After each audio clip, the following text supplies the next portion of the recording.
بسم اللہ الرحمن الرحیم۔ سعودی لڑکی کو 6 سال کے لیے جیل بھجوا دیا گیا، لیکن اس کا قصور کیا تھا جان کر دنیا والوں کو اس سزا پر یقین بھی نہیں آئے گا۔ سعودی عرب میں خواتین کو حقوق کے لیے جنگ کرنے والی اور خواتین کو ڈرائیونگ کی اجازت دلانے کے لیے کام کرنے والی ایک کارکن لڑکی کو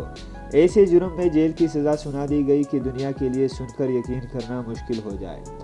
31 سالہ لوجیان السلوک نامی یہ لڑکی خواتین کے حقوق کارکن ہے اور سعودی عرب میں خواتین کو ڈرائیونگ کی اجازت دینے کی مہم میں بھی کافی سرگرم رہ چکی ہے۔ لوجیان کے حامیوں کا کہنا ہے کہ لوجیان نے ایمنسٹی انٹرنیشنل کے ساتھ بات کی تھی اور اقوام متحدہ میں ملازمت کے لیے درخواست دی تھی، جس پر اسے گرفتار کر کے انسداد دہشت گردی عدالت میں پیش کیا گیا،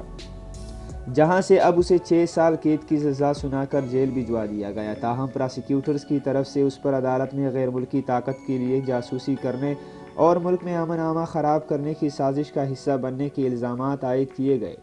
واضح رہے کہ خواتین کو ڈرائیونگ کی اجازت دلانے کے علاوہ خواتین کے لیے لازمی قرار دی گئی مرد گارڈین شپ کا خاتمہ کرانے اور سعودی خواتین کو دیگر بنیادی حقوق دلانے کے لیے بھی یہ لوجیان پیش تھی، اور اس کے حامیوں کا کہنا ہے کہ یہی لوجیان کا جرم ہے کہ اس نے خواتین کو حقوق دلانے کے لیے آواز اٹھائی۔